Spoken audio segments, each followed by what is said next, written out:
Fan थोड़ा कम कर दीजिए। हम लोग भगवत गीता के 17वें अध्याय के 11, 12, 13 श्लोक को आज देखेंगे। कल हम लोगों ने सुना था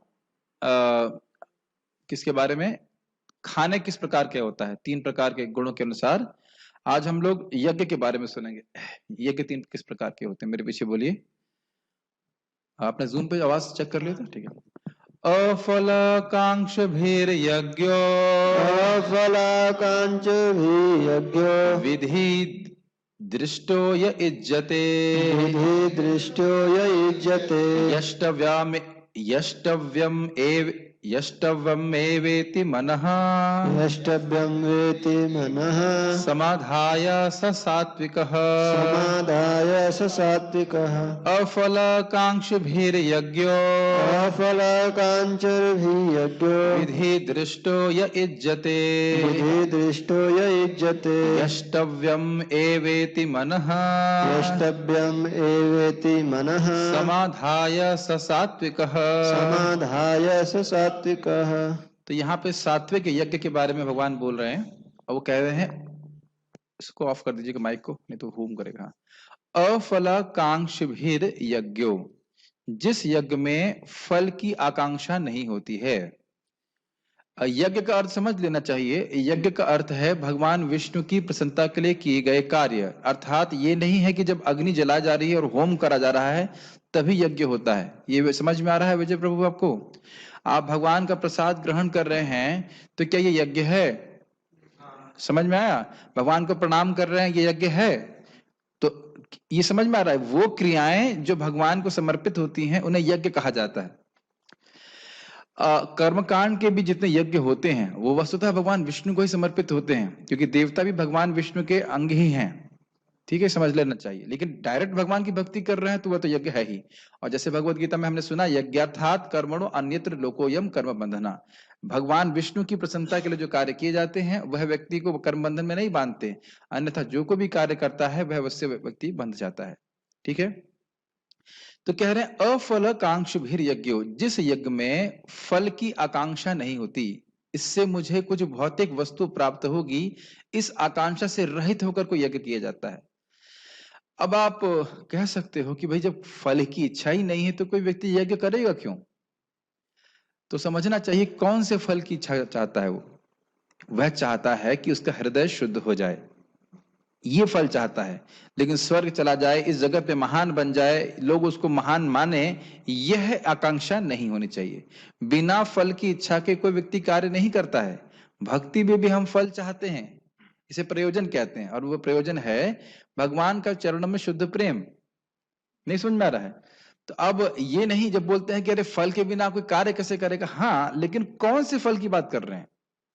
भौतिक फल की, स्वर्ग प्राप्ति हो जाए या जगत में कुछ धन प्राप्त हो जाए, इस भावना से नहीं करेगा यज्ञ, अपितु मेरा हृदय शुद्ध हो, भगवान के चरणों में मेरा प्रेम हो, इस भावना से व्यक्ति भक्ति करे, यज्ञ करे। ये समझ में आ रहा है? जब कोई व्यक्ति वर्णाश्रम के अनुसार जो अग्निहोत्र इत्यादि यज्ञ जो भी कुछ है वो करता है, तो उससे भी इस भावना से करता है कि केवल वेद में मेरे लिए आज्ञा है करने के लिए, इसलिए मैं कर रहा हूं, तो भी उसका हृदय शुद्ध होता है। सीधे सीधे भक्ति ना भी करे तो इसे निष्काम कर्म योग कहते हैं। लेकिन भगवान की भक्ति बड़ा स्पष्ट रूप से कहेंगे कि भगवान की भक्ति में भी अगर निष्काम भावना से करेगा तो बहुत तीव्र प्रगति होती है। इस पर मैं काफी कुछ बोलने वाला हूं अभी आगे। अब जब क्यों करना चाहिए तो कह रहे हैं विधि दृष्टो या इज्जते। इज्जते मतलब पूजा करता है, क्यों? क्योंकि विधि बताई गई है। कहां बताई गई है? वेद में, शास्त्र में विधि बताई गई है कि तुम्हें इस प्रकार से यज्ञ करना चाहिए, इसलिए वह यज्ञ करता है। यष्टव्यम एवेति मनः समाधाय, तो कहते हैं इस प्रकार से वो यज्ञ करता है, किस भावना से? अफलाकांक्ष भी, फल की इच्छा से रहित, और वेद की आज्ञा है इसलिए मैं करूंगा, इसलिए कर रहा है। इस प्रकार से वो यज्ञ का यजन करता है, यज्ञ करता है। यज्ञ मतलब मैं हाथ ऐसे कर रहा हूं, उसका मतलब अग्नि यज्ञ नहीं है। वो कोई भी कार्य जो भगवान की प्रसन्नता के लिए होता है उसकी बात कर रहे हैं। समाधाय का बड़ा अच्छा अर्थ है। समाधाय मतलब अब उसका चित्त एकदम फिक्स्ड है। समाधि समझते हैं? हाँ, मन एकदम केंद्रित है। उसी प्रकार से बुद्धि केंद्रित है कि नहीं, इस यज्ञ से मुझे कुछ भौतिक प्राप्ति नहीं करना है। जैसे भगवान बोलते हैं कि भगवान की भक्ति करके स्वर्गाप वर्ग मत धामा कथंचित यदि वांछति, जो भगवान श्री कृष्ण की भक्ति करता है उसको स्वर्ग चाहिए तो स्वर्ग मिलता है, मुक्ति चाहिए तो मुक्ति मिलती है, भगवान का धाम चाहता है तो भगवान का धाम मिलता है, यदि वह चाहता है। तो भगवान यह क्यों कह रहे हैं यदि वह चाहता है? मतलब भक्त भगवान के चरणों में प्रेम ही चाहता है। तो जब हम बार बार श्रवण करते हैं तो हम उसको मत ऑन कीजिएगा, हरि बोल, तो अपने मन को हम समाधिस्थ करते हैं, फिक्स्ड करते हैं कि मैं इस कार्य को क्यों कर रहा हूं। इसीलिए श्रवण का बहुत महत्व है। भगवान इसको सात्विक यहाँ पे बात कह रहे हैं। ये बात समझ में आ रही है? भक्ति करने में भी व्यक्ति के बहुत सारे प्रयोजन हो सकते हैं और वो सब ठीक ही है एक दृष्टि से, लेकिन शुद्ध भक्ति नहीं है वो। और उसी प्रकार से अगर वो शुद्ध भक्ति नहीं करता है तो उतना लाभ भक्ति का नहीं प्राप्त होता है। मेरी बात समझ में आ रही है? भगवान एक कल्पवृक्ष की तरह हैं, आपकी जो इच्छा है वो पूरा कर देंगे। तो जो इच्छा मांगोगे वो भगवान देंगे, और भगवान का प्रेम मांगेंगे तो प्रेम देंगे। Does it make sense? तो कम से कम व्यक्ति को इस भावना से भजन करना चाहिए कि वेद की आज्ञा है, शास्त्र की आज्ञा है, मुझे करना है, और भौतिक भोग नहीं मांगने चाहिए। अब अगर भोग मांगना चाहता है तो मांगे, फिर उसके बाद वो मांग प्राप्त होगा, फिर धीरे धीरे उसकी बुद्धि शुद्ध होगी, लेकिन विधि ये नहीं है। क्योंकि जगत में किसी भी भौतिक सुविधा के द्वारा हम सुखी नहीं हो सकते हैं। काफी लोगों को, जितने लोगों को मैं प्रीचिंग कर रहा हूं, मैं देख रहा हूं कि सभी के जीवन में कुछ ना कुछ कष्ट है। कोई सोचता है किसी के घर में धन कम है तो धन हमारे पास हो जाएगा तो हम सुखी हो जाएंगे, लेकिन दूसरों को देख रहे हैं जो धनी लोग हैं उनकी कुछ और प्रॉब्लम चल रही है। तो आप ये नहीं कह सकते हैं कि इस जगत में दुख नहीं भोग रहा है, चाहे गरीब हो चाहे अमीर हो, हर व्यक्ति दुख भोग रहा है। ठीक है ना? तो जो बुद्धिमान व्यक्ति है वह भौतिक वस्तुओं के लिए भगवान से नहीं मांगता है। ठीक है? तो यहाँ पे बुद्धिमान होता है भगवान की बात सुन करके। यज्ञों में वही यज्ञ सात्विक होता है जो शास्त्र के निर्देशानुसार कर्तव्य समझकर उन लोगों के द्वारा किया जाता है जो फल की इच्छा नहीं करते हैं। तो फल की इच्छा नहीं करने का मतलब क्या है? कौन से फल की इच्छा करते हैं? वो कौन से फल की इच्छा करते हैं पूछ रहा हूं मैं। सात्विक लोग कौन से फल की इच्छा करते हैं?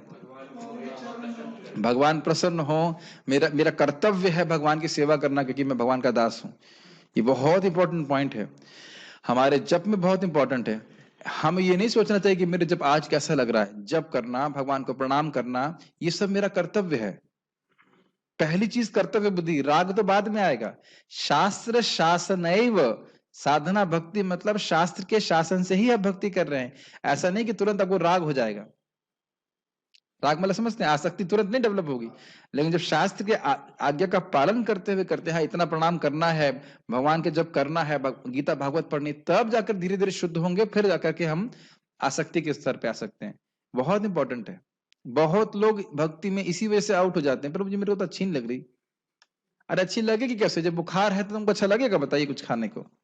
आपको जैसे हम सभी को बुखार था, अभी तो श्रीनाथ जी को बुखार था ना, तो मैंने क्या कहा? कुछ खाते रहो, बोला ना, तो खाने का मन कर रहा था, बिल्कुल उल्टी करने का मन कर रहा, खाने का बिल्कुल मन नहीं करता, नहीं करता ना। तो आप अगर अब नहीं खाते तो ठीक हो जाते और कमजोर हो जाते कि नहीं? सभी के संग हम सभी को बुखार होता है, सभी लोग इस प्रकार से अनुभव करते हैं।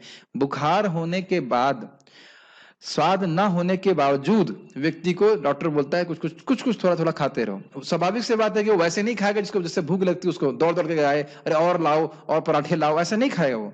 लेकिन जब वो करता रहेगा तो ठीक हो जाएगा, तब अपने आप भूख जागृत होगी, अपने आप वो खाएगा। समझ रहे ना मेरी बात? इसलिए शास्त्र की आज्ञा के अनुसार व्यक्ति को चलना चाहिए। तो शास्त्र क्या आज्ञा दे रहा है? सात्विक भाव से भक्ति करे, यज्ञ करे। ठीक है? गीता भूषण टीका। भगवान अब यहाँ 3 प्रकार के यज्ञों का वर्णन 3 श्लोकों में करेंगे। वह यज्ञ जिसे फल की इच्छा से रहित होकर किया जाता है और जो शास्त्र के विधान के द्वारा किए जाते हैं, तो ऐसे यज्ञ सत्वगुण में होते हैं। विधि दृष्टा समझ में आ रहा है? विधि में क्या दिख रहा है, क्या विधि दिखाई पड़ रही है, क्या शास्त्र की आज्ञा दिख रही है, उसके अनुसार व्यक्ति भजन कर रहा है। आप देख सकते हैं कि ये इसका नितांत अभाव है इस युग में। ये मानते हैं? कोई पूजा पाठ चल रहा है, उसका पहली बात तो मुख्यतः कुछ उद्देश्य होता है कि भौतिक लाभ प्राप्त हो। आप किसी भी व्यक्ति से मिले हैं जो हृदय शुद्ध करने के लिए किसी ब्राह्मण से कोई पूजा करवा रहा हो? अपनी छोटी सी जिंदगी में आप कभी सुने हैं इस बात को? आप श्रीनाथ जी कभी सुने? आप किसी व्यक्ति को सुना है कि कोई यज्ञ कर रहा हो, पूजा कर रहा हो ताकि मेरा हृदय शुद्ध हो जाए? कहीं किसी प्रार्थना में सुने हैं आप? हाँ, नहीं, उनको ये भी नहीं लगता कि हम शुद्ध हैं, उनको शुद्ध का मतलब क्या ये भी पता नहीं है। तो अब देख रहे हैं, ऐसे लगेगा भगवत गीता बहुत सिंपल सा ग्रंथ है, कुछ लोगों को ऐसा लगेगा तो शिशु शास्त्र है, बच्चों का शास्त्र है। लेकिन अब बताइए कि कोई बड़ा बच्चा दिख रहा है यहाँ पे जिसको मालूम हो कि भाई मुझे जो भी कुछ, इवन हरे कृष्ण मंत्र कर रहा हूँ अपने हृदय के शुद्धिकरण के लिए कर रहा हूँ। ये तो इस्कॉन में भक्तों के संग में आकर हम थोड़ा सुनते हैं, नहीं तो हृदय को शुद्ध करना है, ये तो हमारे हमारे प्रोग्राम में नहीं होता है कि नहीं? तो देखिए एक बात ध्यान रखिएगा कि एटीट्यूड का बहुत गेम है। एटीट्यूड समझते हैं, मानसिक भावना जो है उसका कृष्ण भावना में बहुत प्रभाव पड़ता है। प्रभुपाद जी बड़ा स्पष्ट कहते हैं, कृष्ण भावना में प्रगति अनुयायी की मनोवृत्ति पे निर्भर करती है। मैं फिर से रिपीट करूंगा, परम पूज्य भक्ति समाज महाराज बोल रहे थे कि we can not enough emphasize this statement. ये कितना महत्वपूर्ण बात है, इसको हम बता नहीं सकते हैं। कृष्ण भावना में प्रगति व्यक्ति की अनुयायी की मनोवृत्ति पर निर्भर करती है। तो क्या मनोवृत्ति यहाँ पे हम सीख रहे हैं? पहली जो बेसिक मनोवृत्ति है वो क्या है कि मेरा हृदय शुद्ध हो जाए, मैं इसके लिए भक्ति कर रहा हूं। इसीलिए प्रभुपाद जी उसमें लिखते हैं, आप लेटर ऑफ इंस्ट्रक्शन के इंट्रोडक्शन में पढ़ेंगे, पहले व्यक्ति को सतगुण में आना होता है, तब उच्चतर बातें आगे समझ में आती हैं। हम पहले से नहीं सोच सकते कि हम सखी हैं, सखा हैं, ये हैं, वो हैं। पहले व्यक्ति को सतगुण में आना पड़ेगा। He has to be conscious. Conscious समझते हैं कि मैं कर क्या रहा हूं, क्यों कर, बहुत इंपॉर्टेंट है। कॉन्शियस मतलब यही बात, मन की समाधि, मैं क्यों कर रहा हूं और मैं क्या कर रहा हूं, मैं कैसे कर रहा हूं। 3 प्रश्न उठाइए। क्या प्रश्न है? क्या कर रहा हूं, क्यों कर रहा हूं और कैसे कर रहा हूं। तो अब ये जो सतगुणी व्यक्ति वो जान रहा है कि ये यज्ञ क्या मेरे हृदय के शुद्धिकरण के लिए है, क्या क्या का उत्तर हुआ। कैसे कर रहा हूं, कैसे कर रहा हूं, क्या फल की आकांक्षा से कर रहा हूं ना, शास्त्र की आज्ञा से कर रहा हूं, और क्यों कर रहा हूं, मेरा हृदय शुद्ध हो जाए। तो ये 3 प्रश्न जब आप करेंगे तब हम कॉन्शियस सचेत होते हैं। और अगर इनमें से कुछ भी पता नहीं है, एक भी आइटम नहीं पता है, तो हम सचेत नहीं है। ये बात समझ में आ रही है? ये बात समझ में आ रही है? 3, कोई भी कार्य करने से पहले, जैसे मान लीजिए आप प्रसाद वितरण कर रहे हैं, क्यों कर रहे हैं? अरे प्रभु जी ने बोला है, प्रभु जी देख रहे हैं, डांट लगाएंगे, नहीं करूंगा। ये भी एक तरीका हो सकता है। लेकिन हमें क्यों करना चाहिए? हमें अगर मालूम चल जाए कि हाँ भाई भगवान वैष्णव, एक वैष्णव प्रसाद ग्रहण करेगा तो उससे ठाकुर जी भगवान प्रसन्न होते हैं, तब क्यों चेंज हो गया कि नहीं? अच्छा, दूसरा, अभी मैं देखा कि बुफे में जल्दी करो जल्दी करो, जैसे जैसे मतलब क्या कहेंगे, जैसे वो राशन की दुकान पे राशन बांट रहे हैं। नहीं, हम सेवा कर रहे हैं, ऑलरेडी हम बुफे खिला रहे हैं, वो अच्छा नहीं है। अब जल्दी जल्दी करो, आगे बढ़ो, जल्दी बढ़ो। ये सब जो है, क्या वो भूल गया कि कैसे कर रहा है वो, ठीक, और क्यों कर रहा है वो तो बिल्कुल ही भूल गया। अरे भाई मेरे इतने सर पे नाम अपराध हैं, वैष्णव की सेवा करूंगा तो नाम अपराध कुछ कम होंगे, नाम में रुचि होगी, तो क्यों भूल गया? तो आपकी एक एग्जाम्पल दे रहा हूं, चाहे नाम जप हो, नाम जप में सो रहा है व्यक्ति, तो सचेत ही नहीं कि वो क्या कर रहा है, उसको पता ही नहीं कि मुझे क्या क्या प्राप्त करना है, कृष्ण प्रेम प्राप्त करना है, सो के भजन करूंगा, कैसे प्राप्त होगा? मैं एक एक चीज बोल रहा हूं। दूसरा, मंगल आरती में खड़े हैं, आपस में बात कर रहे हैं, ये बहुत बड़ा अपराध है। भगवान के सामने इधर उधर की बातें करना, जब मंगल आरती चल रही, बहुत बड़ा अपराध है। कीर्तन चल रहा है, नाम जप कर रहे हैं, और न तुम्हारा नाम जप में ध्यान है, ना कीर्तन को ठीक से करता रहे हो। एक एक पॉइंट पकड़ेंगे ना, भक्ति की बात कर रहा हूं मैं, तो एक एक पॉइंट पकड़ेंगे तो ये 3 प्रश्न नहीं करते हम, क्या कर रहे हैं, क्यों कर रहे हैं, कैसे कर रहे हैं। और ये करेंगे तो हम, हाँ, थोड़ा सतगुण बढ़ेगा, तो फिर समझ में आएगा वैष्णव से कैसे बर्ताव कर रहा हूं, क्या मैं बोल रहा हूं, क्या मैं खा रहा हूं। ये सारी बातें शास्त्र के अनुसार होनी चाहिए। तो क्या मूलभूत बात आपने सात्विक व्यक्ति की सीखी? वह सचेत रहता है कि वह क्या कर रहा है, क्यों कर रहा है, और वह कैसे कर रहा है। ये बात ध्यान रखना, चाहे वो जप में हो, चाहे प्रसाद ग्रहण करने में हो, चाहे वैष्णव सेवा में हो, किसी भी चीज में हो। Make sense? परंतु बिना फल की इच्छा के कोई यज्ञ कैसे कर सकता है? तो उसका उत्तर दे रहे हैं, व्यक्ति को अपने मन को केंद्रित करना चाहिए और यह सोचना चाहिए कि इस यज्ञ को केवल इसलिए करना चाहिए क्योंकि ऐसा वेद में मेरे लिए आदेश है, यह फल प्राप्त करने के लिए नहीं है। मतलब कौन सा फल प्राप्त करने के लिए नहीं है? भौतिक फल। तो वेद फिर क्यों कर रहा है? हमारा टाइम बर्बाद कराने के लिए कर रहा है कि ऊपर जाओ नीचे जाओ, ऊपर जाओ नीचे जाओ, ऐसे करने के लिए? वेद इसलिए कह रहा है करने के लिए ताकि जीव शुद्ध हो सके। समझ रहे हैं मेरी बात? अब जैसे हम लोग सुनते हैं क्या, वो तस्मात् भारत सर्वात्मा भगवान ईश्वरो हरि श्रोतव्य कीर्तितव्यश्च ध्येय नहीं नहीं नहीं, श्रोतव्य कीर्तितव्यश्च स्मरतश्च इच्छता भयम। यदि तुम भय से मुक्त होना चाहते हो, हर व्यक्ति भयभीत है क्योंकि कभी भी मर सकता है और कैसे भी मर सकता है, ज्यादा मेहनत की जरूरत नहीं है, न्यूक्लियर बम फोड़ने की जरूरत नहीं मरने के लिए, कैसे भी मर सकते हैं। तो तस्मात, इसलिए क्योंकि हर व्यक्ति म्रियमाण है, मरणशील है, इस कारण से व्यक्ति को भगवान हरि के बारे में सुनना चाहिए, उनका कीर्तन करना चाहिए और उनका स्मरण करना चाहिए। ये तीन भक्ति सबसे मुख्य है अगर वह भय से मुक्त होना चाहता है।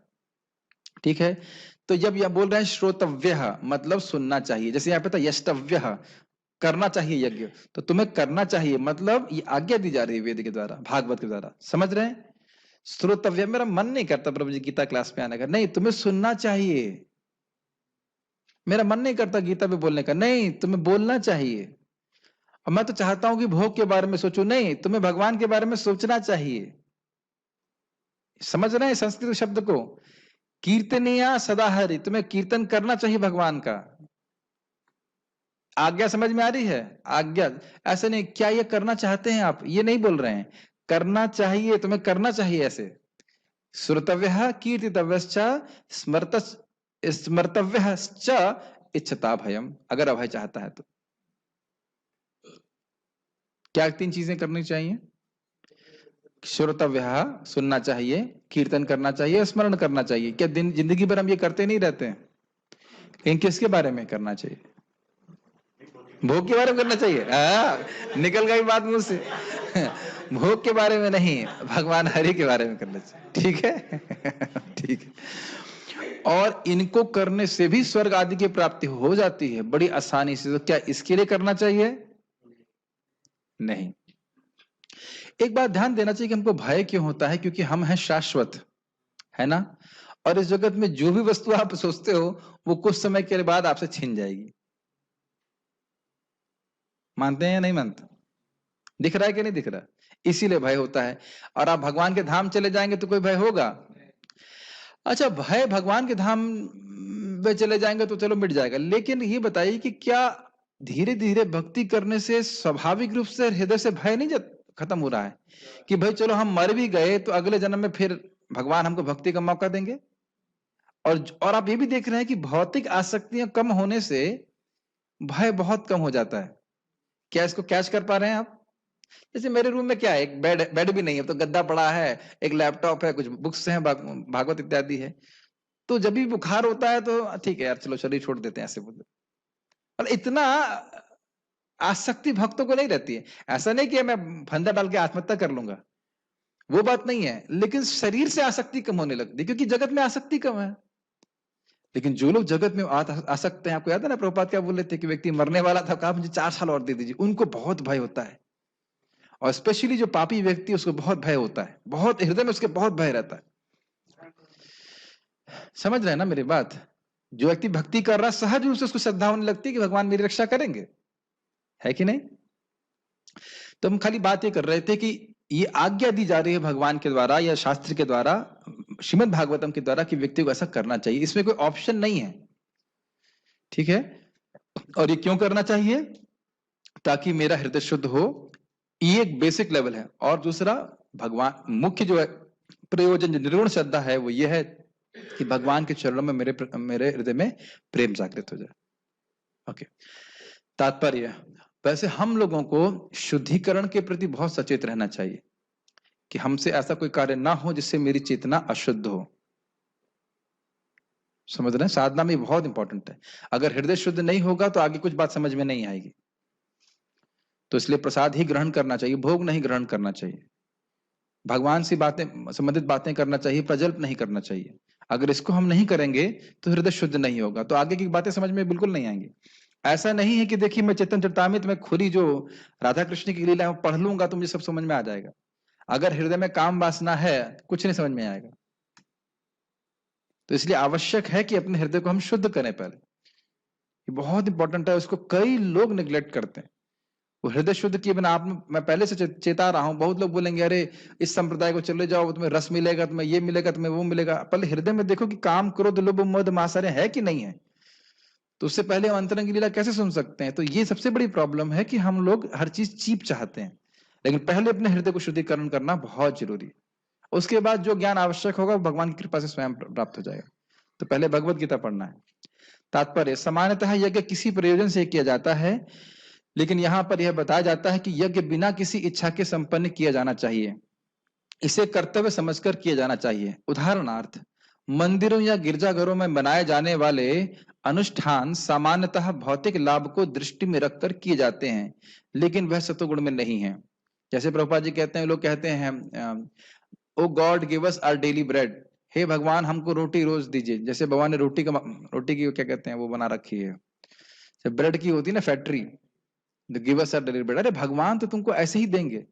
मैंने बहुत बचपन में एक लीला कथा सुनी थी, मुझे याद नहीं आ रहा वो किसके संबंध में थी, लेकिन कुछ तो था ही, जो मुसलमान या कोई लोग जो है इधर आए थे डेजर्ट को क्रॉस करके, ऐसे कुछ था, कुछ तो बहुत पहले कुछ था, मतलब याद नहीं आ रहा पूरा। जू लोग आए थे इस प्रकार से, उनके जो क्या थे, मसीहा कह लीजिए जो था, उनके पीछे पीछे वो चल रहे थे। तो खाने के लिए कुछ नहीं था, ये इसमें रेगिस्तान में थे। तो अल्लाह ने, भगवान ने, कृष्ण ने पैगंबर से, उनके जो पैगंबर थे उनसे बातचीत करी कि मैं खाना दूंगा, लेकिन कोई खाना स्टोर नहीं करेगा, खाना मैं दूंगा। तो एसएस में लिखा था, मुझे अभी भी याद है, बहुत बचपन में मैंने किताब पढ़ी थी वो, अब कितना सत्य मैं नहीं जानता, कि ऊपर से ब्रेड गिरना चालू करके। तो कुछ लोगों ने कहा आज तो दे दिए, कल देंगे कि नहीं। तो जिन्होंने स्टोर करी उनकी ब्रेड सड़ गई तुरंत। वो कहते भगवान पे विश्वास नहीं था उनको। तो क्या हम बात कर रहे थे कि भगवान तो जो भक्ति नहीं कर रहा है उसको भी रोटी खिला रहे हैं, है कि नहीं। तो भगवान की पूजा इसलिए नहीं करनी चाहिए कि भगवान को रोटी खिलाओ, रोटी तो ऐसे ही खिला रहे हैं। भगवान की पूजा इस भावना से करना चाहिए कि मैं भगवान का दास हूं और मेरा कर्तव्य है कि उनके पास जाकर के उनके मंदिर में जाऊं, उनको प्रणाम करूं, तब हृदय में सत्वगुण बढ़ता है। मनुष्य को चाहिए कि वह कर्तव्य मानकर मंदिर या गिरजाघर में जाए, भगवान को नमस्कार करे और फूल और प्रसाद चढ़ाए। जैसे आप जानते हैं तिरुपति में या बालाजी में, दान दोनों में से कहां पे होता है जब सोना बहुत चढ़ता है?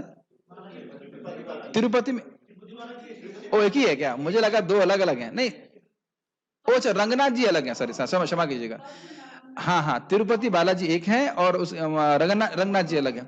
तो आप तिरुपति बालाजी में जानते हो, मैंने सुना है कि कोई व्यक्ति 1 करोड़ देगा तो उसको 4 करोड़ मिल जाते हैं। अब भगवान देते भी हैं इस प्रकार से। तो वह भी एक दृष्टि से ठीक है, लेकिन वह सात्विक पूजा नहीं।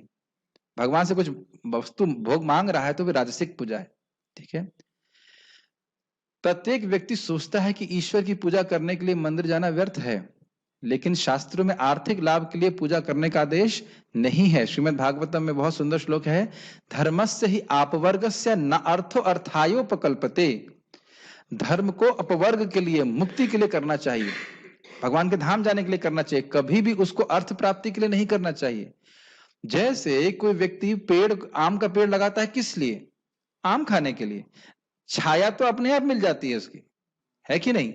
छाया प्राप्त करने के लिए तो आम का पेड़ नहीं उगाता है ना। तो मूल फल क्या है? भगवान का प्रेम प्राप्त करना, भगवान के धाम प्राप्त करना, है ना। और ये सब जो भौतिक सुख सुविधाएं हैं वह तो व्यक्ति को अपने आप प्राप्त हो जाते हैं। धर्म का उद्देश्य कभी भी अर्थ प्राप्ति के लिए नहीं होना चाहिए। अब जब धर्म करेगा तो जैसे बात हुई, अपने आप उसको जब पैसा मिलेगा तो उसका उपयोग क्या करना चाहिए? उसको फिर धर्म में ही लगाना चाहिए, उसको कभी भोग में नहीं लगाना चाहिए।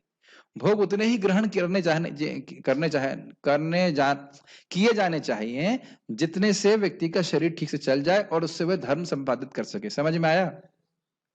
धर्म का उद्देश्य क्या होना चाहिए? मुक्ति। मुक्ति का मतलब है भगवत भक्ति, और धन की प्राप्ति कभी नहीं होना चाहिए। वो आम का पेड़ वाला एग्जाम्पल समझ में आ रहा है। और आपको छाया जैसे ऑटोमेटिक मिलेगी पेड़ की, उसी प्रकार से धन अपने आप प्राप्त होगा। तो उस धन को फिर से धर्म में ही लगाना है, उस धन को काम भोग में नहीं लगाना है। ये समझ रहे हैं? यही बात प्रभुपाद कह रहे हैं। मनुष्य को चाहिए कि केवल अर्चह विग्रह को नमस्कार करने जाए, इससे मनुष्य सत्वगुण को प्राप्त होगा। प्रत्येक सभ्य नागरिक का कर्तव्य है कि वह शास्त्रों के आदेशों का पालन करे और भगवान को नमस्कार करे। बहुत सुंदर बात महाराज बताते हैं कि एक शरणानंद नाम के एक संत हुए यहाँ वृंदावन में। वो अंध थे, सूरदास थे, मतलब अंधे थे। तो वे बांके बिहारी जी को रोज दर्शन करने जाते थे और प्रणाम करने जाते थे। तो कुछ लड़कों ने मजाक किया कि शरणानंद जी आप क्यों आते हैं, आपको तो बांके बिहारी दिखते नहीं है। तो उन्होंने कहा कि मैं को नहीं दिखता है तो क्या बांके बिहारी भी अंधे हो गए हैं? वह तो देखते हैं ना कि मेरा दास आया है, हाजिरी लगा के चला गया। महाराज जैसे बता रहे थे कि जैसे कोई मंगल आरती नहीं जाता है तो भगवान को भी देखते हैं आज वो नहीं आया, हमें लगता है इतनी भीड़ में भगवान कहाँ देखने वाले हैं, है कि नहीं। जैसे मैं जूम में जब कराता हूं भक्तों को तो कुछ लोग एब्सेंट हो जाते हैं तो सोचते हैं कि प्रभु जी ध्यान ही नहीं देते होंगे, लेकिन जो नहीं आता है उसका स्मरण रहता है कि आज ये व्यक्ति लग रहा है सोता रह गया, आज नहीं आया वो। जब मेरे संग ऐसा हो सकता है तो भगवान के संग नहीं होगा। भगवान तो और आसानी से कर सकते हैं, भगवान तो हर जीव से प्रेम करते हैं। ये मत सोचिए कि आप जाते हैं तो भगवान आपको देख के खुश नहीं होते। एक बात थोड़ा सा साइड पॉइंट ये है इसमें कि जब हम भगवान के सामने जाते हैं तो भगवान हम पर दृष्टिपात करते हैं। तो आपने देखा यहाँ पे इस जगत में जब कोई व्यक्ति बहुत हीन होता है, बहुत दुखी होता है, तो जो अच्छा व्यक्ति होता है उसको देख करके उसका हृदय द्रवित हो जाता है। वो सोचता है कि इसका कुछ मैं अच्छा कर दूं, चाहे उस व्यक्ति से कोई संबंध नहीं हो। क्या मेरी बात समझ में आ रही है? चाहे वो भिखारी हो, उससे कोई संबंध नहीं, लेकिन उसको दुख के देख करके एक सत्पुरुष के हृदय में करुणा आती कि इसका दुख दूर होना चाहिए। यस। अब भगवान का तो आपसे संबंध ऐसे ही है, हर जीव से भगवान का सहज संबंध है, हमारे पिता हैं और वो हमारी दुर्दशा को देख रहे हैं। ये जो भौतिक शरीर में जीव पड़ा हुआ है अज्ञान के कारण, वो देख रहे हैं। तो जब हम भगवान के सामने जाते हैं, केवल जाने मात्र से भगवान कृपा करते हैं। जैसे वो व्यक्ति आपको प्रणाम नहीं करता है, लेकिन जिसके हृदय में कृपा है, करुणा है, वो सहज रूप से उसको देखकर कृपा करुणा आ जाती है कि नहीं। तो भगवान के सामने जाना और उसके बाद अगर हमको प्रणाम कर दें तो फिर तो क्या कहना, प्रणतपाल भवाब्धिपोतम। बहुत सुंदर। प्रणतपाल मतलब नच परिचर्या अपेक्षकम, ऐसा भी नहीं है भगवान सेवा की अपेक्षा करें। जो व्यक्ति एक बार प्रणाम कर देता है तो भगवान के मन में ये भावना आती है कि इसकी रक्षा मुझे स्वयं करनी है। सेवा करेगा वो नहीं, अपना सेवक मान लेते हैं केवल प्रणाम करने मात्र से, नाम उच्चारण करने मात्र से अपना सेवक मान लेते हैं। तो भगवान को प्रणाम करना बहुत बड़ी सेवा है। मैं खाली एग्जाम्पल दे रहा हूं इस तरह से। और किस भावना में करना चाहिए? इसलिए नहीं कि मुझे कोई धन प्राप्त हो, वो तो दे सकते हैं भगवान, लेकिन किस लिए? मेरा हृदय शुद्ध हो भगवान, मैं बहुत अविद्या में हूं और मैं अज्ञान में हूं, आप मुझे स्वीकार कीजिए, मुझे सेवक, मुझे सेवा दीजिए। समझ रहे हैं मेरी बात? इस भावना में करना चाहिए। फिर क्यों, क्या, कैसे, इसको ध्यान रखना है, खाली बोलना नहीं है। ठीक है। जैसे देखो यहाँ पे मान लो भक्त क्लास में आ रहे हैं, अब कोई 7:15 पे आ रहा है, मतलब क्या? वो सोच रहा है कि 15 मिनट की क्लास इंपॉर्टेंट नहीं है, या मैं कम से कम क्लास अटेंड करूं, ये तो मतलब है ना, ये अर्थ है। प्रकट तो ऐसा ही हो रहा है। अगर कोई 15 मिनट क्लास में लेट आ रहा है, हाँ प्रभु जी शुरुआत में तो कुछ ऐसा कुछ करेंगे, कुछ बताएंगे, और जब तक अब जानते हो कि शुरुआत का पॉइंट आप नहीं पकड़े हैं तो आगे की बात इतना समझ में नहीं आएगी, क्योंकि मैं कहानी तो नहीं सुना रहा हूं यहाँ पे। तो वही सोचिए क्यों, क्या और कैसे। जितना हम स्वयं सत्वगुण में बढ़ते चले जाएंगे, ये भावना बढ़ती चलेगी, मैं जप कैसे कर रहा हूँ, मैं क्लास में अटेंड कैसे कर रहा हूँ, मैं पढ़ कैसे रहा हूँ, मैं प्रसाद कैसे कर रहा हूँ। ये बहुत इंपॉर्टेंट है सत्वगुण में आना। ठीक है, समझ गए आप लोग? तो यानी बिना भौतिक फल की इच्छा के, और क्योंकि शास्त्र की आज्ञा है उसलिए वह उस कार्य को कर रहा है। ये बहुत सूक्ष्म है, ऐसा मत सोचिएगा गाने के लिए बोल देंगे मंगल आरती। चर्चा कीजिएगा हृदय में, क्यों गा रहे हैं मंगल आरती? सेवाधिकार दियो तव निज दासी, गा तो रहे हैं लेकिन मन में दिख रहा है कि मैं कितना अच्छा गा रहा हूं। हाँ, तो कैसा कैसा गाया मैंने? तो ये बड़ा सूक्ष्म है। जैसे जैसे हमारा सत्वगुण बढ़ता चला जाएगा वैसे वैसे हमें सूक्ष्म रूप, अपने सूक्ष्म बुद्धि का निर्माण होने लग जाएगा, मैं कार्य क्यों कर रहा हूं। हाँ, इसमें एक पॉजिटिव पॉइंट ये है कि भले ही हम कॉन्शियस है कि हो सकता है कि मैं लोगों से अप्रिसिएशन के लिए कर रहा हूं, ये अंदर में भावना हो सकती है मेरे दूषित मन की, लेकिन कोटिंग होनी चाहिए कि कृष्ण मैं आपकी प्रसन्नता के लिए कर रहा हूं। ये बात समझ में आ रही है? हृदय में हो सकता है इच्छा है ही इच्छा कि दूसरे लोग सराहना करें, लेकिन कोटिंग समझते हो आप, ऊपर से उसमें अपनी एक लेयर इच्छा की लगा देना चाहिए कॉन्शियसली कि मैं कृष्ण आपकी प्रसन्नता के लिए कर रहा हूं। कॉन्शियस होना भक्ति में। हाँ हाँ, क्योंकि यही एक भक्त की भावना होनी चाहिए, अनुकूल है ना कृष्णानुशीलन, कृष्ण की प्रसन्नता के लिए कर रहा हूं। ठीक है। स्पेशली ये भगवान की आज्ञा है और बड़ी कठोर वाणी है कि जो व्यक्ति अपने में और दूसरे में जरा सा भी अंतर देखता है उसके हृदय में मैं मृत्यु का भय देता हूं। कपिल देव इस बात को बोलते हैं। मतलब जैसे मुझे कुछ किसी चीज से कष्ट होता है, ऐसे सामने वाले को भी उसी चीज से कष्ट होता है। जब हम दूसरों को डांटते हैं तो कभी हम यह नहीं सोचते कि जब हमको डांट लगती है तो हमें कितना खराब लगता है। ये मैं कभी कभी रिफ्लेक्ट करता हूँ, कभी कभी मुझे भक्तों को डांटना पड़ता है, फिर मैं प्रयास करता हूँ कि नहीं डांटूं एज फार एज पॉसिबल। मैंने फॉर्मूला बता दिया, जो सेवा दी है वो सेवा करते रहिए, साधना करते रहिए। आपको लास्ट टाइम कब डांटा मैंने सचिन? मेरे ख्याल से जब से आपने ज्वाइन किया कभी भी डांटा नहीं। तो मुझे क्योंकि शिला भक्ति ठाकुर जी बोलते थे कि मेरी भी एक बहुत बड़ी तपस्या है कि मुझे भक्तों को डांटना पड़ता है, तो मैं प्रयास करता हूं कि भक्तों को नहीं डांटूं। क्योंकि आज ही बोल रहा था मैं, क्षम्यताम, यमराज जी बोल रहे हैं क्षम्यताम, हे भगवान नारायण मुझे क्षमा कर दीजिए कि हमारे भक्तों, मेरे पुरुषों मतलब मेरे यमदूतों के द्वारा असत्कृत हुआ है, गलत कार्य हुआ है। किसके प्रति?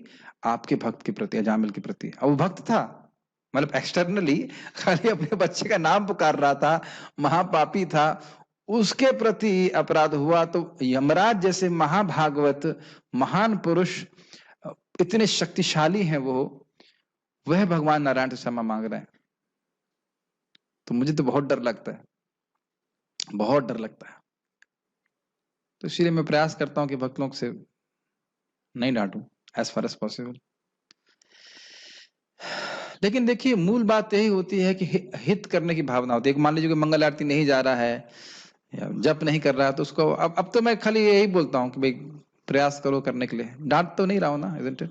डांट रहा हूं तो क्षमा कीजिएगा, लेकिन हमारे कल्याण के लिए होता है वो सब बातें। खैर हम थोड़ा ड्रिफ्ट करके, हम बस खाली बोल रहे थे बात की we have to be conscious कि हम क्या कर रहे हैं, कैसे कर रहे हैं, क्यों कर रहे हैं। ये सात्विक लक्षण है। आगे पढ़ते हैं। अभिसंधाय तु फलम, अभिसन्धाय तु फलम् दम्भार्थम अपि चैव दम्भार्थमपि चैव युज्यते भरत श्रेष्ठ, युज्यते भरत श्रेष्ठ तम यज्ञम विधि राजसम। तं यज्ञं विधि राजसम्। तू मतलब लेकिन अभिसंधायत फलम, लेकिन जो फल की इच्छा से, अभिसंधान इच्छा करके कि भाई मुझे स्वर्ग प्राप्त हो जाए या पुत्र प्राप्ति हो जाए या नौकरी लग जाए, इस प्रकार के यज्ञ करते हैं कि नहीं लोग?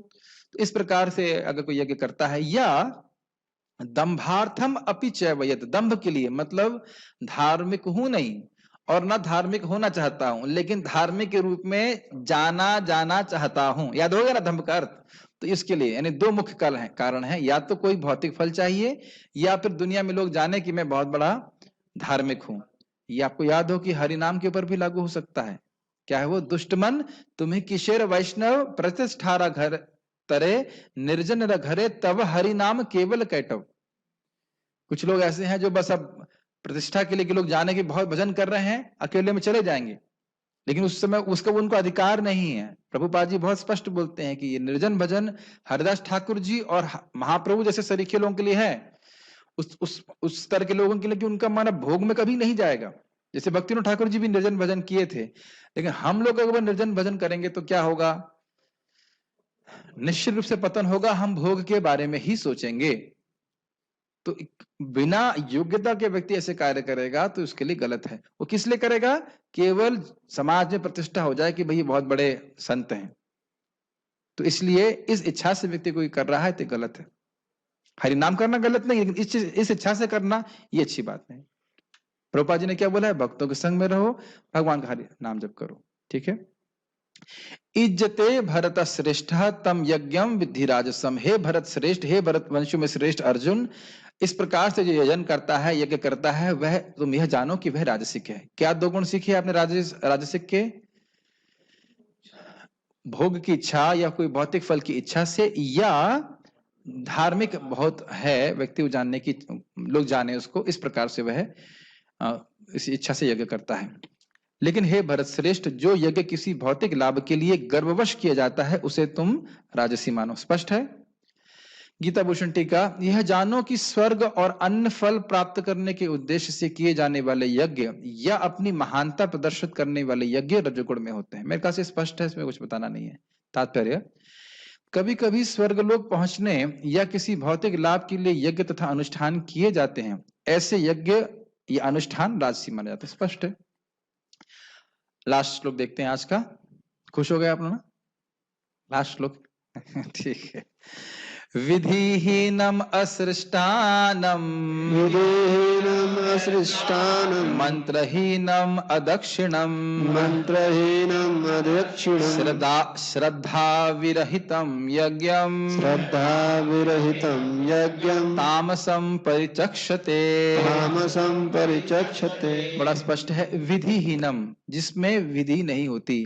और आप देखेंगे कि जो तमोगुण है वो बिल्कुल सतोगुण के विपरीत है। सतोगुण में क्या है? विधि क्या है, कैसे करना चाहिए। और तमोगुण में क्या है? विधिहीनम। कोई पूछ रहा था मुझसे अभी, क्या चाय का भोग नहीं लगा सकते? कौन पूछ रहा था मुझसे? हाँ हाँ। तो अब चाय का भोग नहीं लगा सकते, क्यों नहीं लगा सकते? क्योंकि वो अपवित्र चीज है, उसको भगवान को आप भोग नहीं लगा सकते हो। वैसे पता होना चाहिए कि चाय भारत में नहीं पीता था कोई, उगता भी नहीं था, इंग्लैंड के लोग लेके आए थे। तो विधि क्या है? भगवान को वही चीज दे सकते हैं जो शास्त्रीय है, वस्तु है। जैसे मशरूम का भोग नहीं लगा सकते आप, तो ये सब चीजें अपवित्र हैं। कल हम लोग चर्चा कर चुके हैं, उसकी व्याख्या दोबारा नहीं कर रहा। विधि क्या है?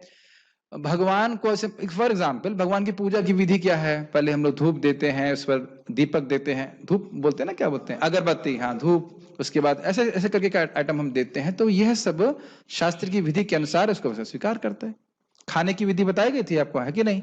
दाएं हाथ से खाना चाहिए, बाएं हाथ से नहीं खाना चाहिए। एक बार एक ब्राह्मण बता रहे थे कि एक व्यक्ति को बोला कि तुम दोनों हाथ से क्यों खाते हो? तो कहता है, उसका उत्तर था, क्योंकि भगवान ने मुझे 4 हाथ नहीं दिए हैं। 4 होते तो चारों से खाते। तो अब उनको बोला जाए कि भाई बाएं हाथ से नहीं खाना चाहिए, पता है आप लोगों को? बाएं हाथ से रोटी भी, जो भी कुछ करना है दाएं हाथ से खाना चाहिए। श्रील प्रभुपाद जी केले को भी ऐसे छील के खाते थे, बाएं हाथ नहीं लगाते थे। आप अगर कहीं बंगाल में चले गए और बाएं हाथ लगा दिया खाने में, तो समझ जाएंगे कि ये व्यक्ति कल्चर नहीं है, पता नहीं है कि नहीं? वहां बहुत स्ट्रिक्ट है, मेरे ख्याल से उड़ीसा में भी बहुत स्ट्रिक्ट है। ये बहुत अच्छी बात है। आप समझ सकते हैं कि बाएं हाथ किस उपयोग में आता है, तो इसलिए उससे खाना कभी नहीं खाना चाहिए। कभी बाएं हाथ से खाना देना भी नहीं चाहिए।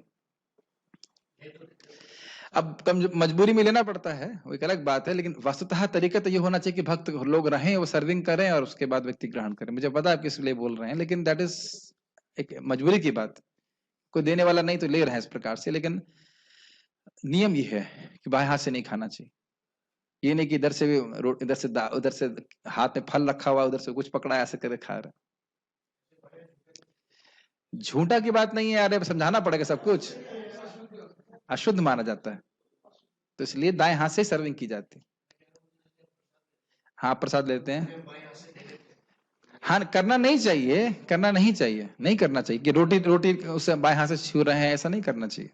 तो मैं एग्जाम्पल देता हूँ, ये विधि है, तो विधि का पालन करने वाला व्यक्ति होता है। तो तामसिक व्यक्ति तो कुछ विधि जानते ही नहीं है।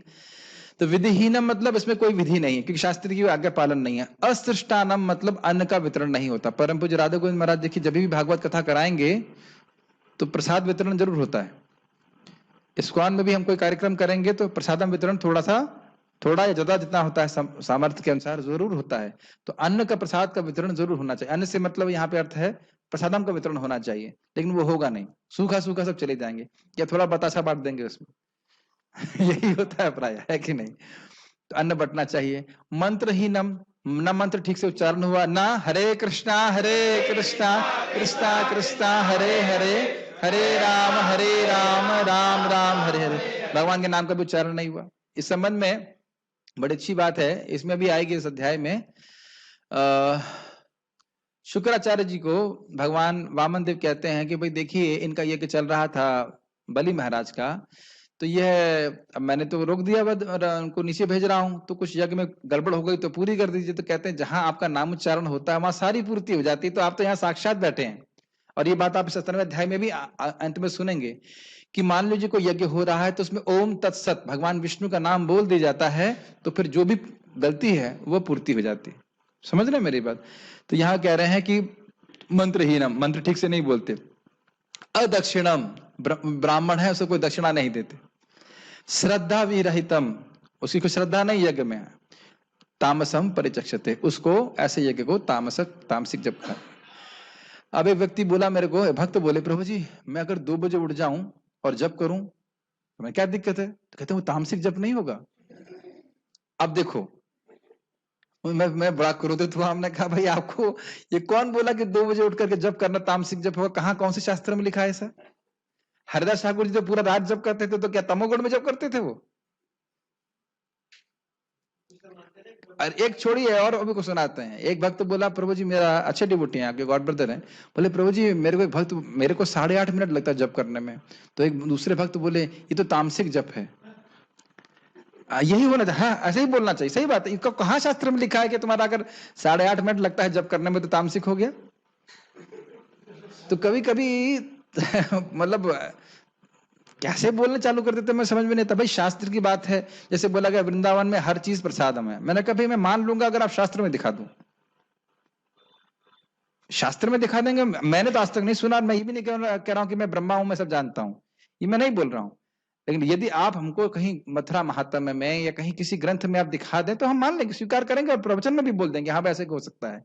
मैंने आज तक ना कभी किसी, मैंने तो सुना नहीं है। जिन्होंने जहां से बोल रहे हैं वो दिखाएं शास्त्र में कहाँ लिखा हुआ है। तो ये शास्त्र में लिखा हुआ है कि वृंदावन में ब्रज में कहीं कोई शरीर छोड़ता है तो भगवान के धाम चला जाता है, स्पष्ट लिखा है, उसमें कोई डाउट नहीं। मथुरा महात्म्य में आप पढ़ सकते हो श्रील रूप गोस्वामी का।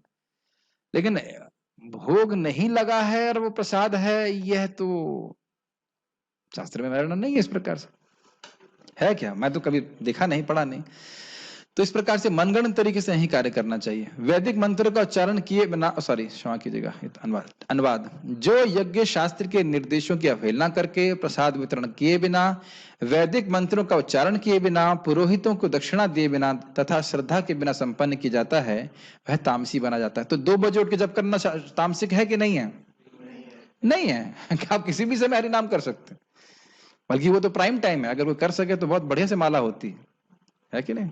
जी हाँ, कुछ लोग बोलते हैं जैसे ब्रह्म मुहूर्त का टाइम होता है, ब्रह्म मुहूर्त का समय होता है, हाँ, सूर्योदय से 1.5 घंटे पहले, उसमें बहुत होता है, उसमें बहुत फायदा होता है हरिनाम जप करने के लिए, वो कोई दिक्कत नहीं है। लेकिन ये नहीं कहा जा रहा है कि अन्य समय हरिनाम करने का फायदा नहीं होता है।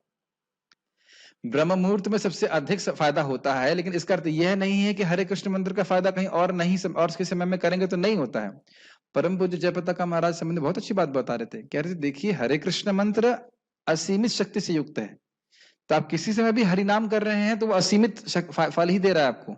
ब्रह्म मुहूर्त में हमारा चित्त लगेगा, इसलिए बोला सबसे अच्छा जा रहा है, नहीं तो फिर क्यों बोल रहे हैं? देश काल इसमें नियम का नियम नहीं है।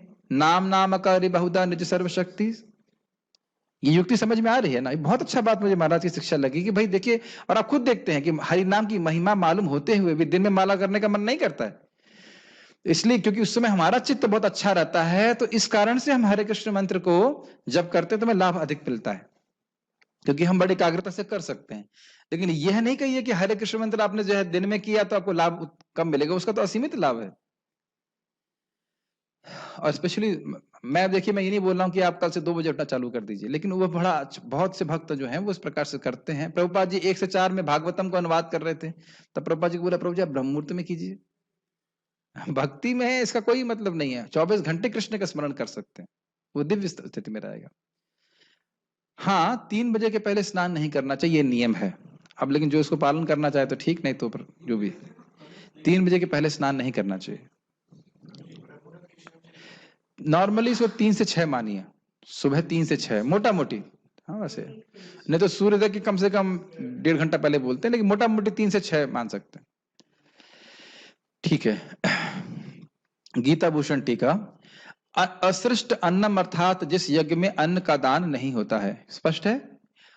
मंत्रहीन अर्थात जिसमें मंत्र स्वर और वर्ण से हीन होते हैं। अब हरे कृष्ण मंत्र में इतना कोई वो अपेक्षा नहीं है कि हरे कृष्णा ऐसा करने की जरूरत नहीं है, लेकिन पूरे जो वर्ण है वो बोलने चाहिए, हरे कृष्णा कृष्णा कृष्णा हरे हरे, हरे राम राम राम। यहाँ तो सब हाथ खड़ा करके बोल देंगे, लेकिन जब में हरे हरे राम राम हरे राम राम राम राम, ये देखिए कि बहुत, मैं शब्द यूज करूंगा, बर्बादी होती है इस तरह से। दिनों दिन बीतते जाएंगे, सालों साल बीतते जाएंगे और जीवन में परिवर्तन नहीं देखेंगे। क्यों नहीं देखेंगे? कि उच्चारण गड़बड़ कर रहे हैं। हरे हरे राम राम, हाँ सर है लाला, मैं देखता हूं ऐसा करते हुए, और फिर आप देखेंगे कि वह है, उसका बर्ताव गड़बड़ क्यों है। हरे कृष्ण मंत्र अगर आप ठीक से करेंगे तो हृदय पिघलेगा ही पिघलेगा ही पिघलेगा ही, there is no doubt about it, there is no doubt about it, ये अनुभूत चीज है। लेकिन अगर जब ठीक से नहीं करेंगे, बोल भी ठीक से नहीं रहा है, बहुत गड़बड़ होगा। एक मैंने देखा माता जी जब करते हुए जा रही, हरे कृष्णा कृष्णा कृष्णा कृष्णा कृष्णा, हरे हरे हरे राम। अरे भाई मंत्र अपना क्यों चेंज कर रही हो? ठीक है भगवान का नाम उच्चारण कर रहे हैं, लेकिन हरे कृष्ण मंत्र दिया है ना, उसको मैं चार चार हरे कृष्णा लगाने की क्या जरूरत है बीच में? हम सम्मान करते हैं, भगवान का नाम उच्चारण कर रहे हैं, ठीक है, लेकिन हरे कृष्णा कृष्णा कृष्णा कृष्णा कृष्णा कृष्णा, मतलब मन कहाँ गया पता ही नहीं चल रहा है बिल्कुल। इतना तो सचेत रहिए कि महामंत्र निकल क्या रहा है। ये बातें आपको लगता है बहुत सिंपल है, लेकिन मिस्टेक बहुत करते हैं। प्रभुपाद जी इस बात को कहते हैं कि कुछ लोग हिसिंग साउंड करते हैं, और ये एक अपराध है। प्रभुपाद बोलते हैं अपराध है। हरे कृष्ण मंत्र में पूरा हरे कृष्णा, पूरा जीव होठ सब लगना चाहिए। इसीलिए ऐसी एडवाइस नहीं दी जाती कि तुरंत 64 माला करना शुरू करो, क्योंकि उसका ध्यान अब संख्या पे रहेगा, वो कैसे कर रहा है, क्यों कर रहा है, क्या कर रहा है, उस पर ध्यान नहीं रखेगा। ठीक है, हम ये सब बातें ध्यान देने वाली होती हैं। मंत्रहीन पे बोल रहा था मैं, और वर्ण से हीन होते हैं, और जो श्रद्धा रहित होकर किया जाता है। वर्णहीन समझ में आ रहा है? जैसे हम लोग मान लीजिए कैसे वैदिक मंत्र गाए से, ओम सहनावतु सहनौ भुनक्तौ सह वीर्यं करवावहै तेजस्विनाम धीतमस्तु मा विद्विषावहै। तो इस प्रकार से स्वर का ऊपर नीचे हो रहा है, बड़ा अच्छा रहता सुनने में, लेकिन यह अपेक्षा तो कम से कम हरे कृष्ण में तरफ नहीं है, लेकिन वर्ण की अपेक्षा है एक दृष्टि से। तो वर्ण होने चाहिए, मतलब जो पूरे वर्ण इसमें दिए हुए हरे कृष्णा कृष्णा, ये पूरे बोले जाने चाहिए, इसमें इसमें आलस नहीं करना चाहिए। ठीक है, और जो श्रद्धा रहित होकर किया जाता है, क्योंकि यज्ञ करने वाले, एक भी वाला एक्स्ट्रा हो गया, करने वाले ब्राह्मण से उसका द्वेष होता है, मतलब ब्राह्मण पे उसको विश्वास नहीं है, आ गए सब खाने के लिए, इस प्रकार से। तो ऐसा यज्ञ तामसिक होता है। तात्पर्य, तमोगुण में श्रद्धा वास्तव में अश्रद्धा है। कभी कभी लोग किसी देवता की पूजा धन अर्जित करने के लिए करते हैं, और फिर वे इस धन को शास्त्र के निर्देशों की अवहेलना करके मनोरंजन में व्यय करते हैं। ये आपने होता हुआ देखा है, या ये कहना चाहिए कि यही होते हुए देखा है? वो एक आडंबर होता है, तो जिन लोगों की श्रद्धा होती है वो आकर के कुछ कुछ दान जरूर चढ़ा देते हैं, और वास्तविक रूप से ऐसे लोगों का कुछ कथा में रुचि भी नहीं होती है। मैंने देखा कि हम स्पेशली पंजाब में गए प्रचार करने के लिए, तो माताएं 10 रुपए जरूर लेके आएंगी, क्योंकि उन्हें 10 रुपए ही देना है, 20 रुपए भी नहीं देंगी, 10 रुपए देंगी, और उन्हें कोई मतलब नहीं है कि आपको क्या आप बोल रहे हैं। और ऐसे मान लो हम लोग बैठे हुए हैं, उनको मतलब भी नहीं क्लास में क्या चल रहा है, क्लास डिस्टर्ब हो रही नहीं, वो सीधे आएंगी, वो थाली में 10 रुपए डाल करके वहां जाके बैठ जाएंगी, उसको कोई मतलब नहीं करा क्या चल रही। तो हम लोगों ने फिर क्या किया, हमने कहा कि ठीक है, जैसे वो 10 रुपए देने आएंगे तुरंत उन्हें कृष्ण की ओर दे दो। वो देख रहे ये क्या दिया है, आज तो किसी ने किताब दी नहीं। एक एक मनोरंजन या एक प्रकार का औपचारिकता होती है।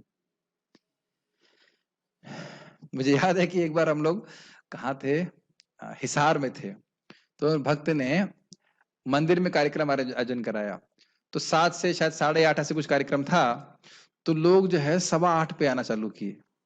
और देखिए उस समय प्रवचन चल रहा है, मुझे तो कोई फर्क नहीं पड़ता है, मैंने कहा भाई चाहे कुछ लोग भी हों, जिसने ऑर्गेनाइज किया मान लो वही बैठा हो, तो मैंने कहा इसी को सुना के चले जाएंगे। 10-15 मिनट कीर्तन किया, फिर प्रवचन करा, तो बोले आश्चर्यचकित हो गए, कहे प्रभु जी हम तो सोचे थे चिमटे बजाने वाले आएंगे चिमटे होते ना, चिमटा बजाने वाले आएंगे, यहाँ तो प्रवचन चल रहा है। उन्होंने कुछ 10-15 मिनट सुना, उनको बड़ा अच्छा लगा। तो ये अब देख रहे हैं कि उन्होंने जिंदगी में कभी ऐसा प्रवचन, मतलब ऐसा प्रोग्राम देखा ही नहीं जहां पे प्रॉपरली गीता भागवत के साथ प्रवचन होता हो, केवल चिमटे बजाए, कुछ पैसे इकट्ठे किए, चले गए। ये भारत की दुर्दशा हो गई। ऐसे जगह और मैं प्रवचन कर रहा था, तो मैं ज्ञान के ऊपर कुछ बोल रहा था भगवत गीता में, तो व्यक्ति तुरंत उसी टाइम आया, बोला अच्छा प्रवचन भी है हम तो सोचे कि यहाँ केवल मतलब कुछ कीर्तन वीर्तन भजनों में चला जाएगा, प्रवचन भी होता है ऐसा करके। तो आप समझ रहे हैं, कीर्तन के साथ साथ हरे कृष्ण कीर्तन के संग सिद्धांत को भी समझना बहुत जरूरी है। तो उसमें कोई इनकी रुचि नहीं है, वो किसमें रुचि है, धन कमाने के लिए। मैंने कई बार एग्जाम्पल दिया था ना, कि एक पार्थपुर के गांव में व्यक्ति हैं जो बता रहे थे कि उन्होंने 35 भागवत कथा करी, और फिर भी रिसर्च चल रही कि भगवान कौन है। कितने आश्चर्य की बात है ना राजकुमार, भगवान कौन है, कृष्ण। आप कितने समय से क्लास सुन रहे हो, मैं लगता है 6 महीना भी नहीं, 1 महीने से सुन रहे हैं ना, एकदम समझ में आ जाता है, एकदम समझ में आ जाता है। लेकिन इसका मतलब है कि टीचर को भी समझाने में रुचि नहीं कि भगवान कौन है, ना समझने वाले को रुचि है। और फिर उन्होंने खुद स्वीकार किया कि हम गौशाला के लिए धन इकट्ठा करने के लिए भागवत कथा कर रहे थे। तो आप समझ पा रहे हैं, एटीट्यूड का बहुत, मनोवृत्ति का बहुत बड़ा फर्क पड़ता है, ठीक है। और उसके बाद जो धन मिल जाता है क्या करते हैं उसका, अपने भोग के लिए इस्तेमाल करते हैं उसको। ऐसे धार्मिक अनुष्ठानों को सात्विक नहीं माना जाता, ये तामसी होते हैं। इनसे तामसी प्रवृत्ति उत्पन्न होती है और मानव समाज को कोई लाभ नहीं पहुंचता। प्रश्न है किसी भक्त का, भक्तों का प्रश्न है? ओके, पहले मैं इसके देख लेता हूं प्रश्न। ओके, हमें कैसे पता लगा सकते हैं कि हम अभी शुद्ध भक्ति कर रहे हैं या उस रास्ते पे निकल चुके हैं? ये बहुत अच्छा प्रश्न है। देखिए, बहुत सिंपल है। अपनी इंद्रियों से भक्ति के कार्यों को संपादित करना। कृति साध्यात भवे साध्या भावा स साधना विधा नित्य सिद्धस्य भावस्य प्राकट्यम इति साध्यता। साधना भक्ति किसे कहते हैं? हम चाहे बिल्कुल भोग में पड़े हुए हैं, बिल्कुल हृदय अशुद्ध है, लेकिन आज मैं जो हरे कृष्ण मंत्र जप कर रहा हूं या जो भी भगवत गीता पढ़ रहा हूं, तो हमें सचेत होना है कि मुझे इसका उद्देश्य क्या है कि मुझे एक दिन भगवान का प्रेम प्राप्त हो, और वो प्रेम मेरे हृदय में पहले से ही है। हृदय शुद्ध होगा तो भगवान का प्रेम प्राप्त हो जाएगा। तो अगर इस मनोवृत्ति से हम कर रहे हैं तो हमें समझना चाहिए कि हम शुद्ध भक्ति के पथ पे हैं, भले ही हम अभी शुद्ध नहीं हैं। मैं फिर से रिपीट कर रहा हूं, भले ही मैं शुद्ध नहीं हूं, लेकिन मैं शुद्ध भक्ति के पथ पे हूं, क्योंकि मेरा उद्देश्य क्या है? कृष्ण प्रेम। क्या ये क्लियर समझ में आ रहा है? तो अगर ये भावना से कर रहे हैं तो ठीक है। और कोई कहे कि मैं नौकरी प्राप्त करने के लिए कर रहा हूं या और कुछ कर रहा हूं, तो वह भी भक्ति है और वह भी ठीक है, लेकिन वह शुद्ध भक्ति नहीं है। प्रश्न यह है कि बहुत से लोग अभी भी भूख से मरते हैं, जैसे अफ्रीका में और भारत में, और बोट्सवाना में हाथी मर गया भूख से। तो हम ये कैसे माने हैं कि भगवान सबको दे रहे हैं? भगवान सबको दे रहे हैं, रोक कौन रहा है? बताइए,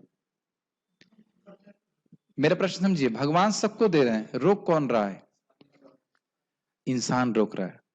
क्या हमने ये नहीं सुना है कि अमेरिका में और नीदरलैंड में भी सुना है कि बहुत दूध होता है और उस दूध को वह समुद्र में बहा देते हैं ताकि जो उसका जो मूल्य है वो बढ़े नहीं। ये तो एकदम मतलब प्रत्यक्ष सुनी हुई बात है, बहुत अच्छे से सुना हुआ ये बात। और फिर यही लोग बोलते हैं कि इस वही गरीब देशों में अन्न दिया जाना चाहिए।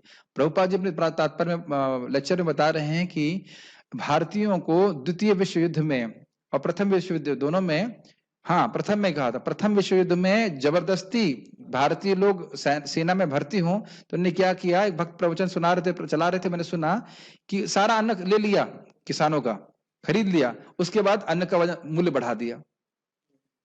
तो अब क्या करेंगे? पैसा तो है नहीं, ये पैसा नहीं है तो खाओगे कैसे? तो सेना में भर्ती हो। बहुत लोग इस प्रकार से मरे थे। मैंने सुना है इस प्रकार रशिया में स्टालिन नाम का व्यक्ति था, उसने अपने ही लोगों को मरवा दिया। उनका जबरदस्ती उनका जो है गेहूं खरीद लिया, खींच लिया और फिर मरने के लिए छोड़ दिया ठंड में। तो भगवान की कृपा से सबको मिलता है, किसकी कृपा से नहीं मिलता है? इंसान की वजह से। कृपा मतलब कटाक्ष में है। दूसरा कह रहे हैं fake it until you make it. ये लोग बोल सकते हैं, लेकिन ये वास्तविक रूप से सही है, लेकिन इसको ठीक से रखा नहीं गया है। देखिए, भगवान कृष्ण का प्रेम प्राप्त करने के लिए नारद मुनि एकदम स्पष्ट बात बोलते हैं। मैंने पहले भी बताया था आपको बृहद भागवतामृत में कि मन से, वाणी से और शरीर से व्यक्ति नम्रता का अभ्यास करे। Fake it until you make it से मैं तो एटलीस्ट संतुष्ट नहीं हूं। हम दिखावा नहीं कर रहे हैं, हम जेन्युइनली भक्ति करना चाहते हैं, हम वाकई भगवान का प्रेम प्राप्त करना चाहते हैं। ऐसा नहीं कि हम धोखा कर रहे हैं। 16 माला कर रहे हैं तो हम कर रहे हैं 16 माला और चाहते हैं कि भगवान के चरणों में प्रेम हो, नहीं चाहते हैं तो नहीं तो क्यों कर रहे हैं बताइए? तो पता नहीं ये कहां से आया है, शास्त्र से तो नहीं मैंने सुना है, अभी कुछ भक्तों ने किसी ने रखा हो तो मैं कुछ नहीं कह सकता। ये व्यक्ति कैसे जाने कि उसका हृदय शुद्ध हो रहा है या शुद्धिकरण के प्रोसेस में है? ये तो बहुत इजी है भाई। जैसे मेरे को भी कुछ इन्फेक्शन हुआ है, तो इन्फेक्शन के लिए मैं दवा खा रहा हूं, तो क्या जानना मुश्किल है कि मैं शुद्ध हो रहा हूं? दवा खा रहा हूं और आप देखेंगे कि भाई खांसी आना कम हो रही है और जो बीमारियां हैं वो कम हो रही हैं, उसको जो प्रभाव कम हो रहा है, दर्द थोड़ा कम हो रहा है, तो जब दवा ठीक से खाएंगे तो प्रभाव दिखाएगी दवा। एक प्रत्यक्ष बात यह है कि भगवान के बारे में सुनना अच्छा लगने लग जाए। भगवान के बारे में सुनने की उत्कंठा हो तो ये दिखाता है कि हमारा हृदय शुद्ध हो रहा है। एक और बहुत अच्छा मेरे गुरु महाराज कहते हैं, बहुत अच्छी बात, when prajalpa not only feels boring but painfully boring। प्रजल्प सुनना ना सिर्फ आपको बोरिंग को क्या कहते हैं, उबाऊ लगे, अभी तो बहुत दुख देने लगे, क्यों मुझे सुनना पड़ रहा है ये, तो समझना चाहिए कि हम प्रगति कर रहे हैं। मैं व्यक्तिगत रूप से अपने हृदय में अनुभव कर रहा हूं भगवान की भक्ति की कृपा से कि मुझे अब निंदा सुनना कहना बहुत खराब लगता है, कभी निकल भी जाता है मुंह से तो मुझे बहुत खट्टा लगता है वो। तो मुझे भक्ति पे विश्वास हो रहा है इस बात पे कि हाँ ये गुण पहले नहीं था, अब अधिक से अधिक होता जा रहा है। लोगों की नेगेटिविटी सुनना, ये नेगेटिविटी पे विचार करना, ये मुझे नहीं अच्छा लगता। ये मैं अपनी महानता नहीं बोल रहा हूँ, मतलब जस्ट ये भक्ति करते करते मुझे बहुत नहीं, और मैं अपने मन में देख रहा हूँ कि लोगों के हित करने की भावना बहुत बढ़ रही है। ये सब मेरे, समझिए मेरी बात समझिए, ये मेरा गुण नहीं है, मैं ऐसे नहीं सोचता था। ये भगवान के नाम और भक्ति का प्रभाव है और मैं बहुत खुश हूं। मैं एक दिन भगवान से प्रार्थना कर रहा था कि निंदादि शून्य हृदय में सत संग लब्ध्या, उस भक्त का संग करना चाहिए जो निंदादि शून्य हो। तो मैंने कहा भगवान ये गुण दे दीजिए ताकि हम अपने संग से लोगों को बहुत लाभान्वित कर सकें। आप सोचो ना, अगर आप किसी को, क्या आवाज नहीं आ रही है क्या, हाँ, कि अगर मान लीजिए आप किसी को देखते हैं और कि ये व्यक्ति यहाँ पे क्यों आ गया, तो क्या आप उसको महसूस नहीं कर सकते? आप मेरी बात समझ रहे हैं? आप मेरी बात समझ पा रहे हो? आप कहीं पे भी आए, कोई व्यक्ति आपको देख के खुश होता है और उसकी आंखों से मालूम चल जाते हैं, और कोई व्यक्ति सोचे देखो मुझे पता है इसने क्या किया था, तो क्या आपको नहीं मालूम चल जाता ये बात? तो यानी स्वाभाविक रूप से जो व्यक्ति आपके सद्गुण को देख रहा है, आपसे प्रेम करता है, उसके प्रति आप आकर्षित हो जाते हैं। होते हैं कि नहीं होते? ये गुण मैं चाहता हूं और भगवान से प्रार्थना करता हूं कि बस लोगों के सद्गुण दिखें। मेरे गुरु महाराज कार पे आ रहे थे, यहीं पे आगरा से जैसे वृंदावन आ रहे होंगे, तो एक भक्त बोल रहे थे कुछ, मैं वृंदावन के बारे में कुछ बोलना चाहता हूँ, मंदिर में भक्तों के बारे में। तो कहते हैं महाराज बोले, don't tell me anything bad, I know what bad is happening, tell me what is good happening. मुझे मत बताओ कि बुरा चीज क्या चल रहा है, बुरा तो मुझे पता ही है, मैं अच्छा सुनना चाहता हूँ। एक प्रभुपाद जी का किसी ने मुझे शेयर किया था, बहुत अच्छी बात, बहुत सुंदर बात, कि प्रभुपाद शिक्षा दे रहे हैं कि हम कहां तक देखते रहेंगे कि ये व्यक्ति रजोगुणी है, ये तमोगुणी है, इसमें ये दुर्गुण है, इसमें वो दुर्गुण है। हमें लोगों को भक्ति देने का प्रयास करना चाहिए। बहुत अच्छी बात लगी मेरे को। कहां तक आप देखेंगे? कलयुग में तो सभी के अंदर दोष ही दोष हैं। बहुत सुंदर शिक्षाएं ये मुझे मिली है, बहुत अच्छी बात। कहां तक आप देखेंगे उसमें ये दोष है वो दोष है? हरे कृष्ण मंत्र जपेगा, धीरे धीरे करके शुद्ध हो जाएगा। जब तक हरे कृष्ण मंत्र जप करने के लिए तैयार है, नियमों का पालन करने के लिए तैयार है, भक्ति करने के लिए तैयार है, हमें स्वीकार करना चाहिए। ठीक है ना? ओके, तो ये मेन कारण है कि हृदय में भौतिक वार्ता सुनने की इच्छा समाप्त हो जाए। हम लोगों को कैसे प्रेरित नहीं, कन्विंस को क्या बोलेंगे हिंदी में? कन्विंस को क्या बोलते हैं? कन्विंस करें, चलो समझ गए आप लोग। कन्विंस करें कि वह जगत में दुखी हैं और सुखी नहीं है, खुद सुखी होकर के। कन्विंस करने की जरूरत नहीं है, लोग वैसे ही दुखी हैं। जब हम अच्छे से भक्ति करते हैं तो हम सुखी होते हैं, और जब हम सुखी होते हैं तो लोग डायग्नोस करते हैं कि सुखी क्यों है, ये अपने आप मालूम चल जाता है लोगों को। लोग दुखी हैं, और आप देखोगे कि जब हम भक्ति करके सुखी होते हैं तो वो पकड़ में आ जाते हैं, भक्ति ये लोग तो सुखी क्यों है इतना, है कि नहीं? और फिर वह स्वीकार करते हैं। आज एक सुबह हमारे ग्रुप में कौन है, माता जी आई कि नहीं पता नहीं, रशिमा माता जी बता रही थी, सुबह वो आई थी, कह रही थी कि पहले मेरी जो भी रिश्तेदार थे मुझे बहुत अपोज करते, तुम भक्ति क्यों कर रही हो, हमारा नाम डुबा दिया ये वो। अब सब बोलते नहीं तुम सही कर रहे हो। हमारे एक मित्र हैं, बहुत अच्छे डिवोटी हैं, रोहिणी प्रभु बता रहे थे, तो कि उनके पिताजी पहले ऑब्जेक्शन करते थे, आप बोले नहीं तुम बेटा सही कर रहे हो, तुम सही कर रहे हो, तुमने सही किया। तो शुरुआत में लोग समझ नहीं पाते, लेकिन अगर हम देखेंगे वो भक्ति में हम लोग खुश हैं तो वो लोग अपने आप ही फिर स्वीकार करने लगते हैं। जैसे मैंने आपको बताया था कि एक विदेश में मैंने सुना था, एक भक्त था एकदम नया डिवोटी, उसको जप में बड़ी रुचि थी। तो एक व्यक्ति कभी जप नहीं करता था, तो उसके पास गया, कहा you don't know what you are missing, Hare Krishna ऐसे कर। अब मैं इसको उदाहरण देता हूं। एक बार मैं प्रसादम के लिए बैठा था, तो राजमा चल रहा था। उस दिन बड़ा सुंदर राजमा बनाया, और मेरे बगल में एक भक्त बैठे थे, उनको राजमा बिल्कुल पसंद नहीं था, जो भी रहा हो। तो मैंने राजमा को खाया, मैंने कहा आह कितना बढ़िया प्रसाद है, वाह कितनी बढ़िया सब्जी बनाई है। क्या क्या बनाया, क्या बनाया, लाना बे राजमा लेके आना। उनको नहीं बोला मैंने कि आप राजमा खाओ, मैं खाली बोल रहा था कि हाँ बहुत अच्छा बना, बहुत अच्छा बना, तो कितना बढ़िया बना है, बहुत अच्छा बना है। तो सुन करके, क्योंकि मैं नाटक नहीं कर रहा था, वाकई अच्छा बना था, तो उसको देख करके व्यक्ति वो भी ग्रहण कर लिए। इसीलिए कहा जाता है प्योरिटी इज द फोर्स। अगर हम भक्ति करते हैं हम खुद सुखी होते हैं, और जब खुद सुखी होंगे तो दूसरा व्यक्ति देखेगा हाँ ये सुखी है, तो वह क्योंकि जगत में दुखी है, तो देख करके वह कन्विंस हो जाएगा। और प्लस आपको कुछ फिलोसफी बतानी पड़ेगी, तीन ताप हैं वो सब तो है, लेकिन अगर हमको ही हमारा चेहरा डाउन हो, देखो भाई हरे कृष्ण करके मैं तो सुखी नहीं हुआ, लेकिन तुम शायद हो जाओगे, तो कोई स्वीकार करेगा आपकी बात कि नहीं? कोई स्वीकार नहीं करेगा। इस जगत में भी जब व्यक्ति बीमार होता है, कोई दवा लेता है, कहता भाई साहब देखो हम बहुत बीमार थे, ये दवा लिए ठीक हो गए, तुम भी लो ना।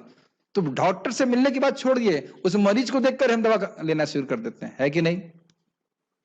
तो इसीलिए भक्ति बहुत अच्छे से करना बहुत जरूरी, तभी हम प्रचार कर सकते हैं। Happy devotee is the best preacher.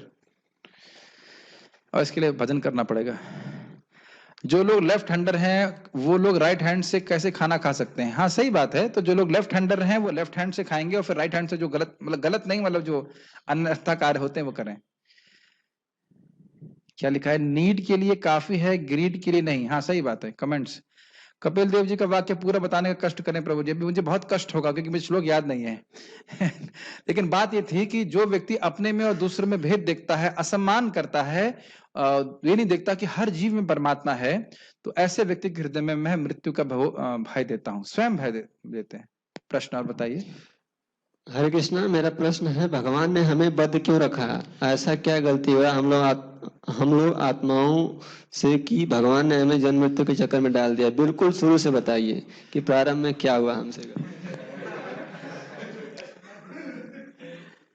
प्रकृतिम पुरुषम चैवा विद्य अनादि उभावपि। भगवान स्वयं इस प्रश्न का उत्तर दे रहे हैं कि यह जानो, विधि यह जानो कि प्रकृति और पुरुष यानी कि जीव ये अनादि हैं। अनादि काल से बद्ध जीव इस भगवान कृष्ण को भूला हुआ है। तो कृष्ण भूलिया जीव अनादिर बहिर्मुख अतएव माया दे तार संसार दुख। अनादि काल से जीव कृष्ण को भूला हुआ है, इसी कारण से माया उसको दुख दे रही है। ये समझ लेना चाहिए कि हम इस जगत में भगवान की इच्छा से नहीं, अपनी इच्छा से हैं। मैं ये नहीं कह रहा हूं आए हैं या गए हैं, मैं खाली बोल रहा हूं हैं। और हैं कब से? अनादिकाल से। अब आपके प्रश्न कोई नया प्रश्न नहीं, हर बार बोले प्रथम बार हम कब आए, क्योंकि इस जगत में हर चीज की सृष्टि और अंत अब देखते हो, इसलिए ऐसा प्रश्न कर रहे हो। अनादि की धारणा कर ही नहीं सकते, लेकिन शास्त्र में यही वचन लिखे गए हैं। भगवान बोल रहे हैं प्रकृतिम पुरुषम चैवा विद्या नादि उभावपि। ये दोनों प्रकृति यानी कि भौतिक प्रकृति और बद्ध जीव, ये दोनों ही अनादि हैं, इनकी कोई शुरुआत नहीं है, और अनादि काल से संसर्ग कर रहे हैं, भोग की इच्छा कर रहे हैं। लेकिन भगवान ने सुविधा दे रखी है मुक्त होने की, और अब तो बिल्कुल मुक्त होने की सुविधा दे रखी है। भगवान ने क्यों सृष्टि करी अब जानते हो? जीव जो भोग करना चाहता है वो भोग करे, भोग करते करते जब उब जाए तो सोचे कि अरे भाई मुक्त कैसे होगा, तो भगवान मुक्ति की व्यवस्था भी देते हैं। तो इसलिए भगवान की तरफ से कोई पक्षपात नहीं है। और कोई प्रश्न है? क्या बाजार की मिठाई लाकर भगवान को भोग लगा सकते हैं? मुझे संबंध में एक वैष्णव ने बताया था कि दूध से बने हुए पदार्थ लगाए जा सकते हैं, लेकिन इसका मैंने अभी तक शास्त्र में प्रमाण नहीं पढ़ा है, तो इसलिए मैं कुछ नहीं कह सकता। वस्तुतः नहीं करना चाहिए। देखिए आपने कल क्या पढ़ा था? शास्त्रीय विधि से बनाना चाहिए, मतलब भक्त हो वह उस भोग को बनाए। हमारे यहाँ अभी खिचड़ी बनाया था ना आपने, खिचड़ी बट रही है कितने लोगों के लिए? कम से कम 8-10 किलो, 16 किलो, कितना बनाया आपने आज? 30 किलो, 30 किलो खिचड़ी बनाई, तो हमारे डिवोटी बनाए ना। ये पहले से इनकी चेतना है, ये खिचड़ी बनेगी, भगवान को भोग लगेगी, इसका प्रसाद लोगों को मिलेगा तो लाभ है, ये है ना चेतना आपकी। तो इस चेतना से युक्त होकर के जब भोजन बना जाता है तब कृष्ण ग्रहण करते हैं। अब जब क्या मिठाई वाला बना रहा है तो इस चेतना में तो नहीं बना रहा है।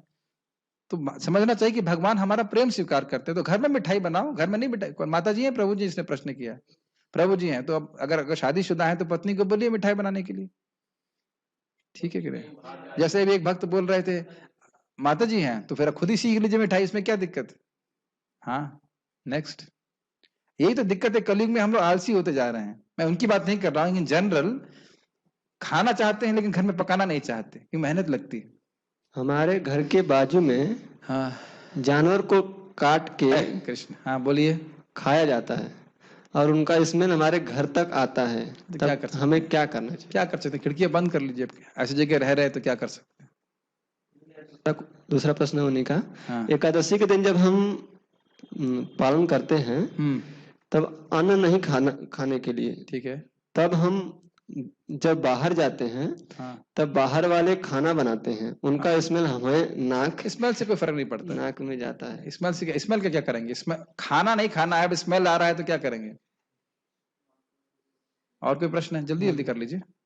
शास्त्र में मेंशन है कि डियर प्रभु जी, इन शास्त्र is mention that pious or impious karma of child 12 year or less than 12 year can't count in समझ dharma। गया, 12 साल से कम के बच्चे के पाप और पुण्य को नहीं गिना जाता है। फिर ये प्रश्न ये है, सही है गलत? हाँ सही बात है। कहीं 12 है कहीं 14 है, ऐसे करके बोलते हैं। हाँ, ठीक है। लेकिन देखिए शास्त्र में भी बोला गया है, कौमारत आचरित प्राज्ञो धर्मान भागवतान, यह भी लिखा है कि 5 साल की उम्र से ही भक्ति करना शुरू कर देना चाहिए। तो ये नहीं सोचना चाहिए कि बच्चा जब 14 साल का हो जाएगा तब उसे हरे कृष्णा कराएंगे। 12 साल ही याद आ रहा है क्योंकि प्रभुपाद जी 12 साल कहते हैं, 12 साल के बच्चे की दीक्षा हो जानी चाहिए। तो ये स्थिति है। तो इसलिए दोनों ही बातें पकड़नी चाहिए। या तो पति प्रभु का तरफ से बोल रहे हैं 8 साल, तो हमारे डेटी डिपार्टमेंट की तरफ से बोल रहे हैं 8 साल। अब कोई 8 साल बोल रहा है, कोई 12 साल बोल रहा है, ठीक है। मेन बात है कि बचपन से ही ऐसा परिवेश देना चाहिए कि बच्चा पाप ना करे। जैसे आज आश्चर्य हो रहा था, मेरी बहन की बच्ची जूम पे आई, उसने 20 वाला जब कर लिया। कितने साल की वो?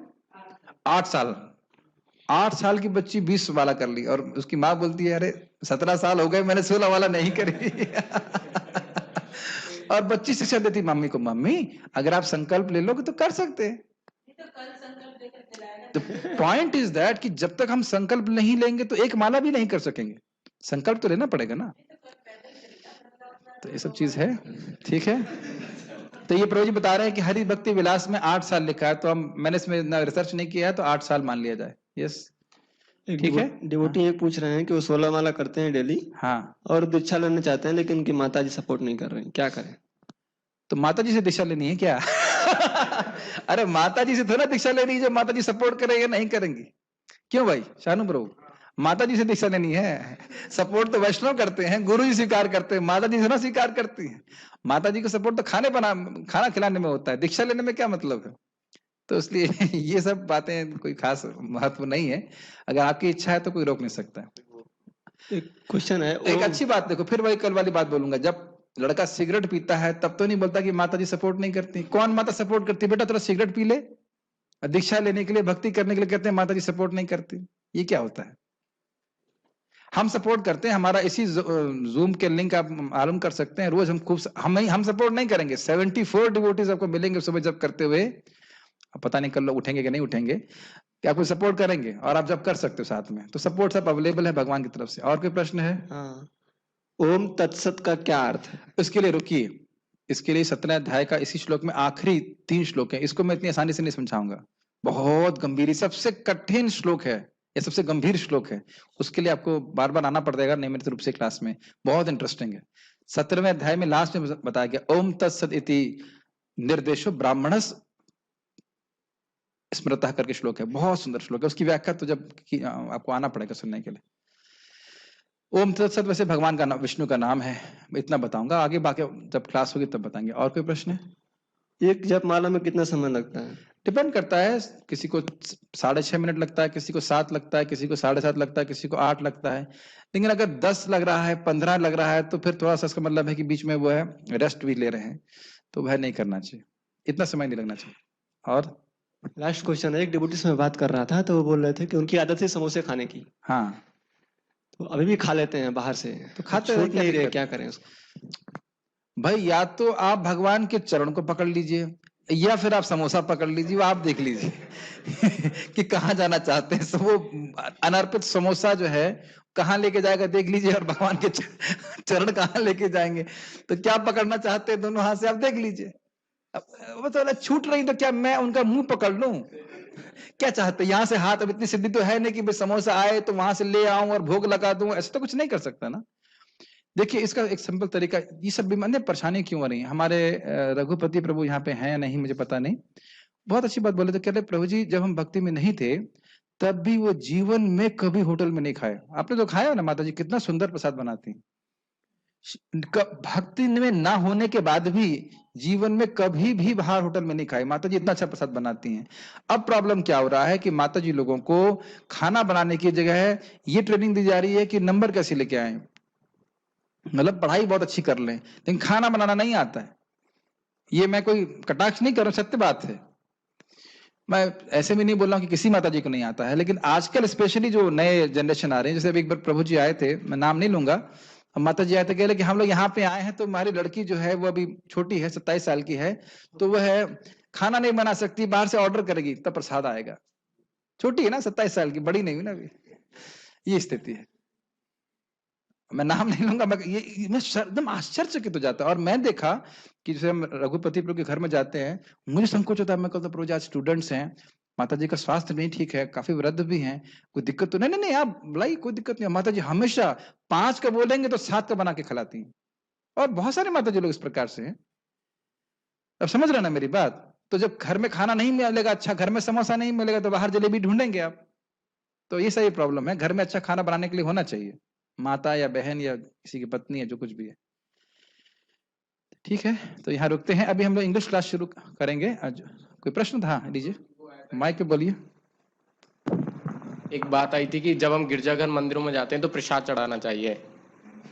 ये तो आया नहीं था, वैसे प्रसाद चढ़ाना चाहिए, ठीक है। हाँ, मतलब प्रसाद, तो प्रसाद कहाँ से, मतलब आसपास की दुकानों से चढ़ाना? नहीं, प्रसाद नहीं चढ़ाने की बात आई थी। बात ये आई थी कि भगवान को प्रणाम करना चाहिए। वस्तुतः जो प्रसाद है या फूल माला है, जो कुछ भी है, वह तो खरीद के दे सकते हैं, कोई दिक्कत नहीं। नहीं, प्रसाद है वो दुकान, अब दुकान वाला भोग लगाते हैं, लेकिन वो तरीका ठीक नहीं है। मतलब दुकान से नहीं चढ़ाने, फिर घर से लेके जाओ। घर से, अब वो बहुत सारी इसमें बहुत सारे फैक्टर हैं। भगवान को भोग लगाना है मंदिर में, तो मंदिर में नियम होते हैं। अब घर में हम कोई कैसे भी गंदे संदे तरीके से बनाकर भगवान को भोग लगाने के लिए उद्यत होंगे तो मंदिर में अलाउ नहीं किया जाएगा इस प्रकार से। तो प्रसाद बाहर से भी नहीं खरीदेंगे फिर उसमें? अरे तो फूल माला तो चढ़ा सकते हैं। हाँ। ठीक है कि नहीं? और कोई प्रश्न है यहाँ पे? नहीं, ठीक है। बहुत बहुत धन्यवाद। We going to start our English class now. So